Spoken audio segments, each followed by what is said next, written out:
আলোর পথের পরশে আপনাদের সবাইকে স্বাগতম। আজ আমরা শোনাব একটি ইসলামিক গল্প যেখানে আছে আবেগ, ভালোবাসা আর আল্লাহর উপর পূর্ণ ভরসার এক অনন্য শিক্ষা। গল্পের শেষ পর্যন্ত আমাদের সাথেই থাকুন।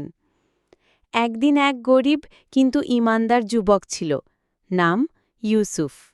ছোট্ট গ্রামে তার জীবন কেটে যেত আল্লাহর ইবাদতে ও মানুষের সেবায়।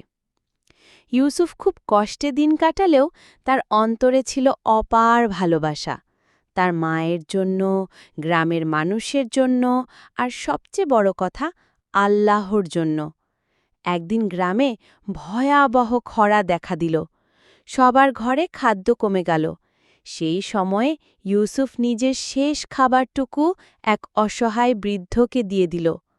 তার মা কাঁদতে কাঁদতে বললেন, বাবা, আমরা কি খেয়ে বাঁচব? ইউসুফ মায়ের চোখ মুছে দিয়ে উত্তর দিল, আম্মা, আমরা যদি মানুষের উপকার করি আল্লাহ আমাদের অভাব পূরণ করবেন।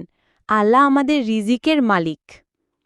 অদ্ভুতভাবে সেদিন সন্ধ্যায় গ্রামের এক অচেনা ভ্রমণকারী তাদের বাড়িতে এলেন। তিনি ছিলেন আল্লাহর এক নেক বান্দা। তিনি ইউসুফের দয়া ও ভালোবাসার কথা শুনে তাদের জন্য প্রচুর খাদ্য ও পানি রেখে গেলেন। মা বিস্মিত হয়ে বললেন, বাবা, তুমি সত্যিই সঠিক বলেছিলে, আল্লাহর উপর ভরসা করলে কখনো অভাব হয় না। ইউসুফ শান্ত কণ্ঠে বলল, আম্মা, মানুষের প্রতি ভালোবাসা আর আল্লাহর প্রতি ঈমানই জীবনের আসল আলো। গল্পটি আমাদের শেখায়, ১.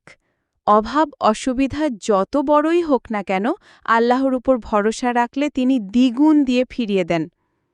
২. ভালোবাসা শুধু মানুষকে নয়, আল্লাহর সন্তুষ্টির জন্য মানুষকে সাহায্য করার নামই হল আসল ভালোবাসা। এমন আরও হৃদয় ছোঁয়া ইসলামিক গল্প পেতে আমাদের চ্যানেল আলোর পথের পরশে সাথে থাকুন। সাবস্ক্রাইব করতে এবং ভিডিওটি শেয়ার করতে ভুলবেন না।